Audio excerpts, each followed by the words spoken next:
En plena época de incendios forestales es importante también resaltar la labor que hacen los parques de bomberos urbanos. Me encuentro en el de Almazán para conocer el funcionamiento de estos profesionales que además trabajan con bomberos voluntarios. Vamos a conocerlo.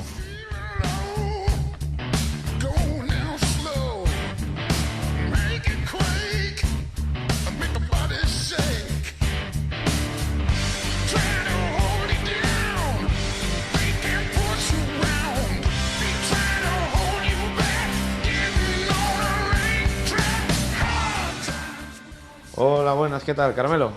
Muy buenas, tal, ¿Qué ¿cómo tal? estamos? Encantado. Bueno, nos hemos venido aquí hasta el Parque de Bomberos de Almazán porque queremos saber cómo funciona esa otra rama de los bomberos, que son los bomberos urbanos, que además funcionáis como bomberos voluntarios. Así que lo primero que quería preguntarte, Carmelo, es cómo funciona un parque de bomberos como este. Vale, un parque de bomberos voluntarios funciona pues de esas maneras, ¿no? A ver, la Diputación tiene establecido un mapa provincial en el que tenemos 5 parques provinciales distribuidos en 3 zonas: la zona de la Ribera, la zona de Almazán y Sur y la zona del Moncayo, Ágreda, Ólvega, Almazán, el Burgo de Osma y San Esteban, y la zona centro cubierto por Soria Capital. Bien, en cada uno de estos parques la Diputación tiene un jefe de parque y a través de un convenio con la Diputación, con el Ayuntamiento de Soria, pone a nuestra disposición profesionales, de tal manera que hay 4, o sea, somos 4 en total en la zona de la Ribera, 4 en la zona de Almazán y 4 en la zona de Ólvega. Sois 4 bomberos profesionales, pero ¿cuántos con voluntarios? ¿Cuántos formáis este parque, digamos? Por supuesto, a ver, la esencia de este sistema es el voluntariado. Sin el voluntariado no podría funcionar, porque es un parque de bomberos voluntarios. Entonces, en el caso concreto de Almazán, este es un organigrama de guardias en el cual tenemos 4 grupos con los bomberos voluntarios. Estos están de guardia, estos y estos. Cada semana hay 5 bomberos voluntarios de guardia que llevan un teléfono de servicio y que acuden a las llamadas cuando éstas se efectúan en función de sus posibilidades. Al final, los dos profesionales que estáis aquí sois los que más horas pasáis en el parque, ¿no?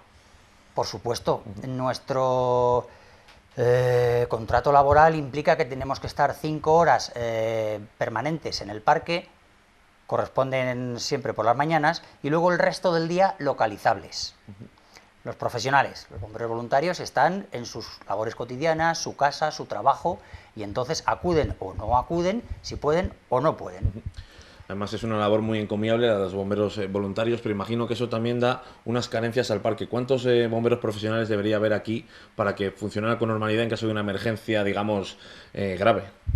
Bueno, a ver, bajo mi punto de vista, un sistema de emergencias como es este no debe estar cubierto por voluntarios por las deficiencias que siempre puede haber, porque no te garantizas que siempre va a haber gente disponible. De ese modo, lo ideal sería la profesionalización del servicio. Para ello implica que debe de haber un mínimo de 4, si fueran 5 sería lo ideal, pero un mínimo de 4 por 5 turnos para cubrir las 24 horas del día, y ello serían un mínimo de 20 bomberos profesionales por cada una de las zonas. Estamos hablando de 5 veces más porque aquí hay 4. Claro. Al final es una cifra muy... Sí, sí, por supuesto. Hay que reconocer que los números son los números y que todo depende de la priorización del político de turno, que sea consciente de la necesidad o no de ello. Y en cuanto a vuestra rama de actuación, al final no sois bomberos forestales, ¿verdad? No, por supuesto. Aquí tenemos delimitadas claramente cuáles son las competencias de cada uno de nosotros. En lo que respecta al tema de bombería, estamos los bomberos urbanos, el parque de bomberos profesionales de Almazán, de Soria, los parques de Diputación, somos los que nos encargamos de los incendios urbanos, de los rescates, de los accidentes de tráfico, que esas son nuestras competencias. Luego, Medio Ambiente tiene las competencias forestales.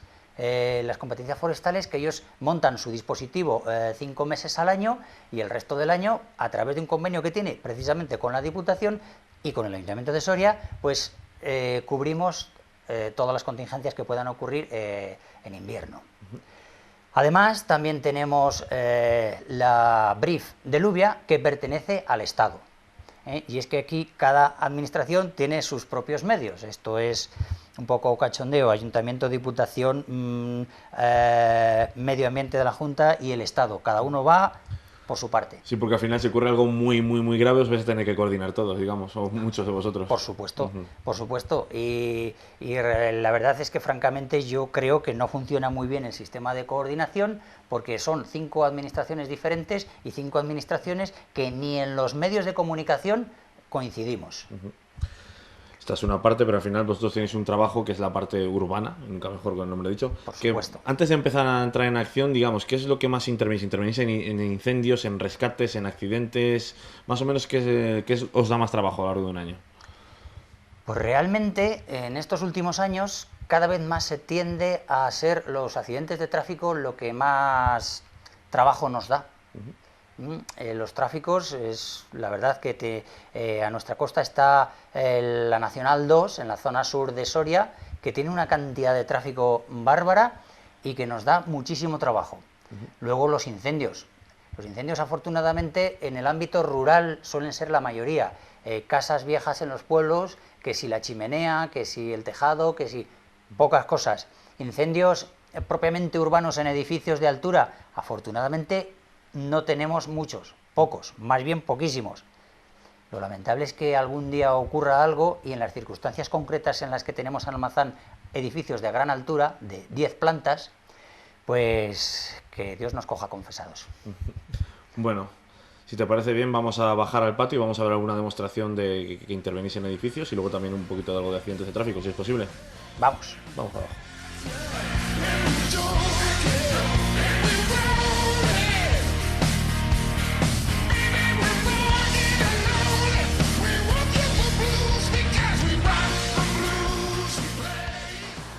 Vamos ya a la práctica, que es lo que me gusta. Estamos ya en el patio de este Parque de Bomberos de Almazán. Estoy otra vez con Carmelo, que nos va a contar cómo se realiza una intervención estándar en un edificio, ¿verdad? Efectivamente, vamos a hacer un tendido de mangueras para una intervención en un edificio en altura. Para ello vamos a salir desde bomba con una manguera de 45 en alta, vamos a hacer una bifurcación, poner con 25, subir hasta la segunda planta, donde tendremos puesto un carrete de banadera en tipo Elche, con una lanza de 25, que es la intervención mínima que se hace para este tipo de prácticas. Desde que aparquéis el camión, digamos, en lo que montáis, ¿cuánto se tarda? Bueno, eso cada incendio, cada intervención es muy diferente, es muy distinto. No existe un tiempo estándar en decir, porque lo primero que hay que hacer es recabar la información, la máxima información. Luego hay unos protocolos de intervención que dicen que lo primero es el rescate de personas, luego los bienes. Entonces, en función de si hay personas atrapadas, si no hay personas atrapadas, pues se tiene que utilizar un protocolo u otro.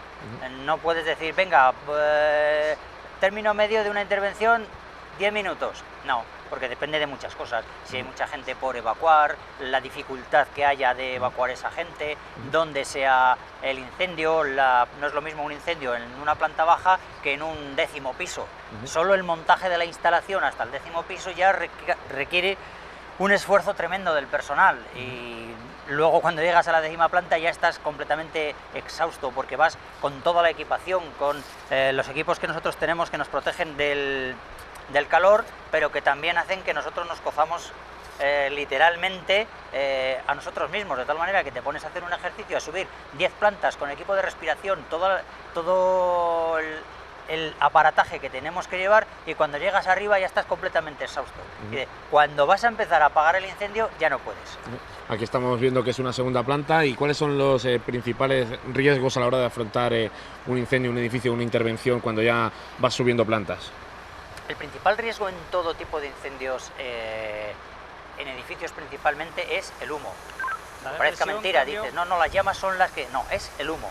Entonces, como tienes que hacer una intervención con humo en el cual no ves absolutamente nada, pues es dificilísimo todo. Las prácticas que hacemos nosotros con humo frío, que lo llamamos, pues algo que puede ser una tontería, como es subir una simple escalera, se puede complicar muchísimo cuando no ves absolutamente nada. Entonces, el humo es el principal enemigo nuestro a la hora de actuar, porque la extinción propiamente dicha, cuando hay llamas, pues normalmente o no hay humo o ya hay ventilación, con lo que ya ves, y una vez que ves es como si se te abriera el mundo. Aquí vemos a 2 personas realizando esta intervención. ¿Son suficientes o se necesitan en teoría más? No. Esta práctica mínima que vamos a hacer hoy, como mínimo se necesitan 4 personas, más una persona más en bomba. Pero esa persona en bomba la obviamos porque como somos pocos, pues no nos queda más remedio. Al final aquí trabajáis con voluntarios. A la hora de hacer una intervención de este tipo, ¿los voluntarios se ocupan de una parte y los profesionales de otra? ¿Cómo funcionáis? Sí, bueno, tenemos en nuestro protocolo interno unas normas que, por ejemplo, los voluntarios no pueden entrar nunca solos a las situaciones de riesgo. Tienen que ir siempre acompañados por un profesional. Pero también tenemos otro protocolo que dice que el mando tiene que estar coordinando la intervención. Y para coordinar bien una intervención hay que estar fuera. Entonces tenemos que estar entre la una y la otra sopesando cómo, cuándo tienes que mandar a gente, a qué gente, y a la vez tienes que estar coordinando toda la intervención. Porque si solo fuera a coordinar a 2 personas en un incendio sería facilísimo. Pero normalmente son 2, 3 y hasta 4 puntas de lanza que llamamos nosotros, los cuales tienes que estar coordinándolos para que no haya riesgos entre los unos y los otros. Aparte de ese riesgo del humo que me comentabas, imagino que a la hora de intervenir en el edificio y subir plantas hay que tener muchísimas normas de seguridad, mucho cuidado. Cuéntame. Por supuesto, aunque siente un poco egoísta, en la formación de los bomberos voluntarios yo incido siempre en una cuestión, y es que lo primero soy yo y tengo que velar por mí. Lo segundo, mi compañero, que es quien puede velar por mí. Y los terceros, los demás, las personas a las cuales vamos a salvar, que bueno, se hará todo lo que se pueda en función de la valoración riesgo-posibilidades. Muy bien, Carmelo, pues ya hemos visto cómo se llega con éxito, en este caso, a una segunda planta. Y ahora sí podemos, me gustaría ver cómo, no vamos a abrir un coche, evidentemente, cómo trabajáis para hacer una excarcelación, digamos, en un accidente de tráfico, si es posible. Bien, por supuesto, pondremos en marcha la bomba de excarcelación con una NCT, que es una guillotina que corta una barbaridad, tiene una potencia de 40 toneladas. Y os haremos esa demostración. Pues vamos a verlo. Venga.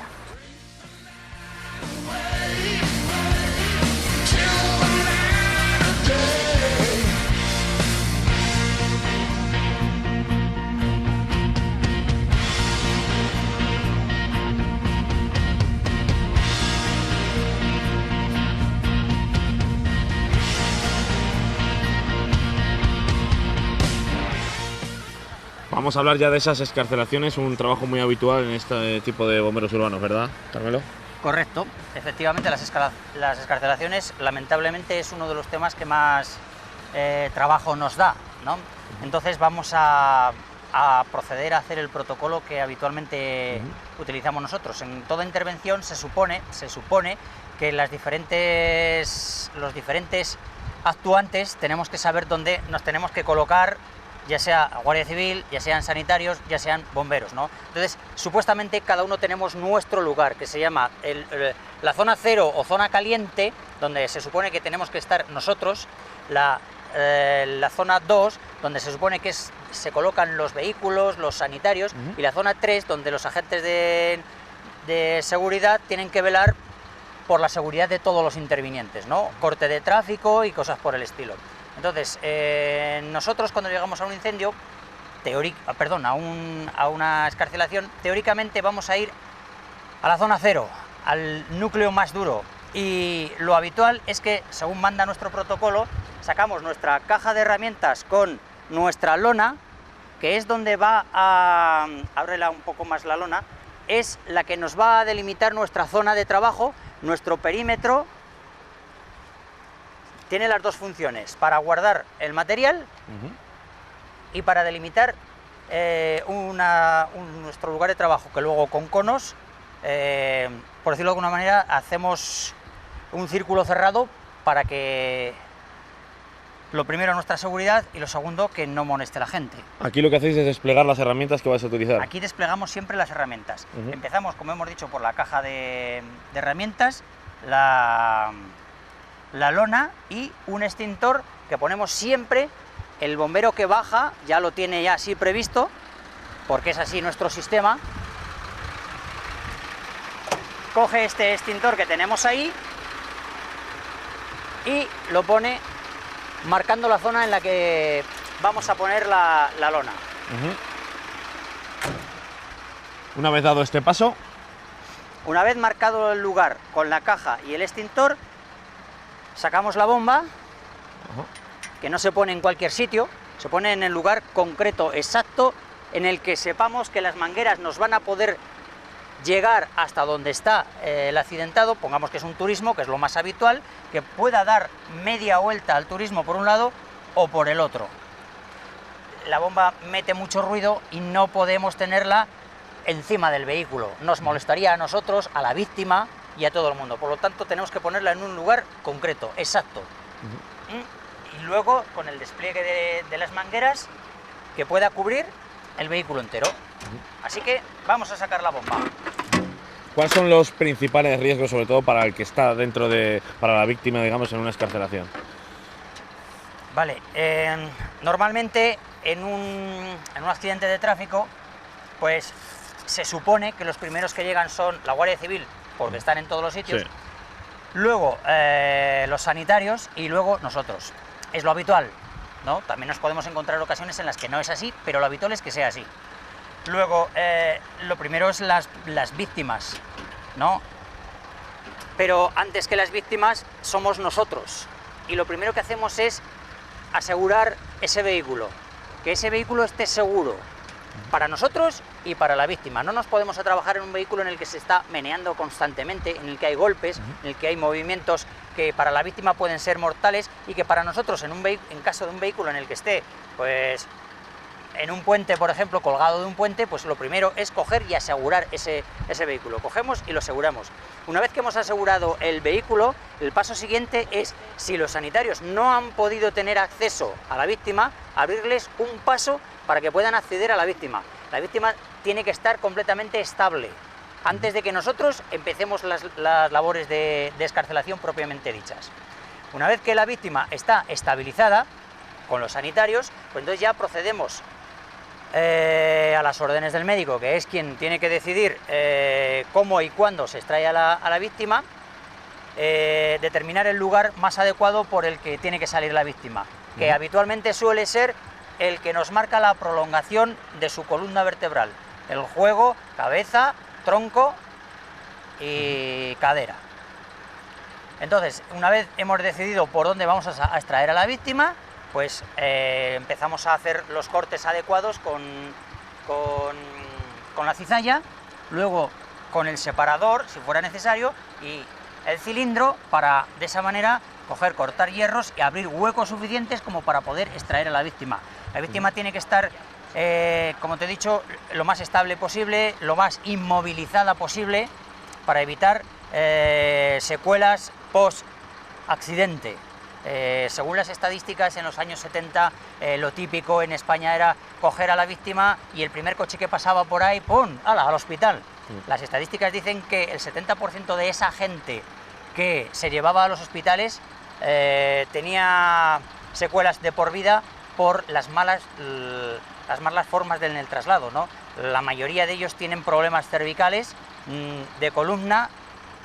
Y eso afortunadamente se está minimizando en el sentido de que ahora ya se tiende a estabilizar a la persona ahí, que la persona esté bien, en condiciones seguras, y luego es cuando se traslada. Muy bien, Carmelo. Pues muchas gracias por estos minutos. Terminamos aquí este reportaje para que la gente en Soria conozca un poco más de ese funcionamiento de estos bomberos urbanos, de estos, sobre todo, trabajo que hacéis con los bomberos voluntarios. Así que darte las gracias y nada más. Vale, a vosotros y a toda la gente que nos sepa valorar en la justa medida de nuestras posibilidades.